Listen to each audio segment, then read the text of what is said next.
ইতিহাসে প্রথমবারের মতো পাকিস্তানের বিপক্ষে টেস্ট জয়ের স্বাদ পেয়েছে বাংলাদেশ। এই বিষয়ে কথা বলতে আমাদের সাথে যুক্ত হচ্ছেন টাইগারদের প্রথম টেস্ট জয়ের অধিনায়ক হাবিবুল বাশার সুমন। সুমন, নিশ্চয়ই শুনতে পাচ্ছেন আমাকে।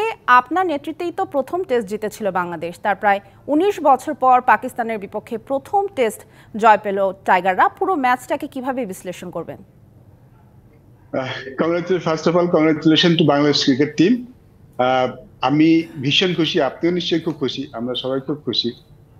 ব্যাপারটা সহজ ছিল না। পাকিস্তানের সাথে আমরা আগে কখনো টেস্ট ম্যাচ জিতিনি। এর আগে যে এই টেস্ট ম্যাচটা যেটা খুব কাছাকাছি গিয়েছিলাম, মুলতান টেস্ট ম্যাচ, সেই ম্যাচটার স্মৃতি এই টেস্ট ম্যাচে ফিরে আসছিল শেষের দিকে, যে তেমন কিছু হয় কিনা যখন রিজন পার্টনারশিপ করে ফেলেছিল।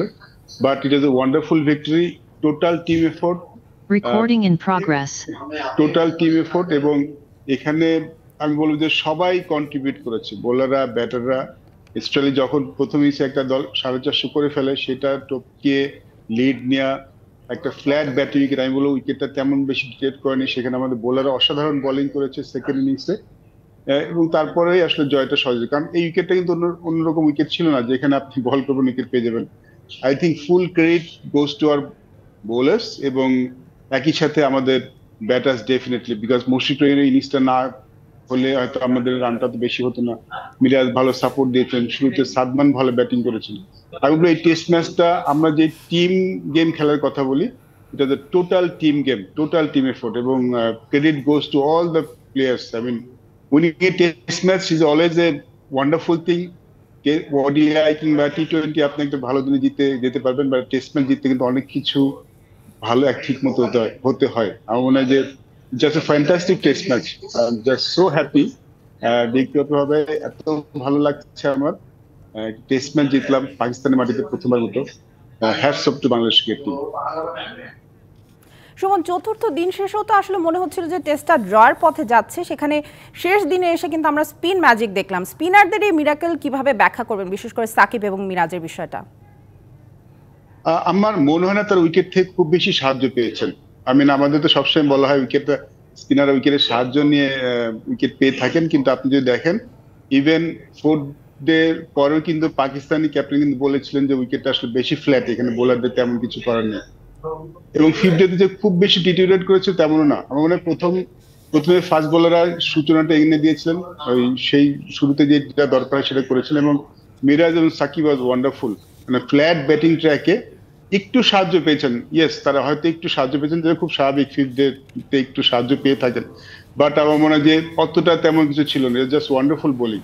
তারা সবসময় প্রেশার ক্রিয়েট করেছেন এবং কিছু দুর্দান্ত ডেলিভারি করেছেন। পাকিস্তান চেষ্টা করেছে, but spinner was too good. Shakib এবং মিরাজ আসলে বেশি ভালো বোলিং করেছেন আজকে টেস্ট ম্যাচে।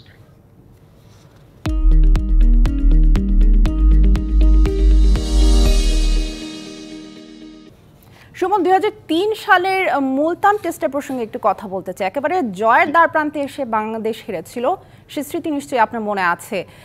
আজকের এই বিজয়ের পর সেই অপূর্ণতা কিছুটা কি ঘুচলো? বলতে পারেন, জি, ডেফিনেটলি। আমার সেই মুলতান টেস্টের প্রতিটা দিনের কথা মনে আছে, শেষ দিনের কথাও মনে আছে। শেষ দিনটা আমাদের কতখানি বেদনার ছিল, ওই টেস্ট ম্যাচ জিততে না পারাটা আমাদের সবারই মনে থাকবে সবসময়। বাট আজকের টেস্ট ম্যাচটা জিতে কিছুটা হলেও সেই দুঃখটা ভুলে যেতে পারলাম, বিকজ যেটা বললাম ওই টেস্ট ম্যাচে খুব কাছাকাছি গিয়েছিলাম, আমরা জিততে পারিনি। বাট আজকে টেস্ট ম্যাচটা মনে হয় আরো ভালো খেলেছি আমরা, এবং বাংলাদেশ ম্যাচ যোগ্য দল হিসেবে জিতেছে। পাকিস্তান প্রথম ইনিংসে একটা ভালো টোটাল করেছিল, সেটা আমরা টপকে গেছি। এবং সেকেন্ড ইনিংসে যে বোলিংটা করেছি, আমি বলবো যে ব্যাটিং ট্র্যাকে, যেখানে উইকেট খুব বেশি সাহায্য করছিল না, সেরকম উইকেট এই ধরনের বোলিং করে ম্যাচ জয় ছিনিয়ে আনা সামথিং স্পেশাল। জি, আরেকটি বিষয় যেটি জানতে চাই, যে আমরা সবাই জানি বর্তমান পরিস্থিতিতে সাকিব আসলে যে প্রেশার নিয়ে খেলেছেন, সে বিষয়ে আপনার কি মূল্যায়ন এবং তার ক্রিকেট ভবিষ্যৎটা কি? আই হোপ ও আর কন্টিনিউ করবে ক্রিকেটটা, অ্যাটলিস্ট আরো 2 বছর খেলবে, আমি আশা করছি। যদি বেশি খেলে তারাও আরো ভালো হবে। দেখুন, এরকম অলরাউন্ডার আসলে খুব বেশি পাওয়া যায় না। আমরা ব্লেসড যে সাকিব আল হাসানের মতো একজন ক্রিকেটার আমাদের দলে পেয়েছি, যিনি ব্যাট অথবা বল সবসময় কন্ট্রিবিউট করতে পারেন। এবং সাকিব দলে খেলা মানে কিন্তু আমরা একজন বাড়তি বোলার নিয়ে খেলতে পারি, একজন বাড়তি ব্যাটসম্যান নিয়ে খেলতে পারি। আমি যে চ্যাম্পিয়ন ক্রিকেটার।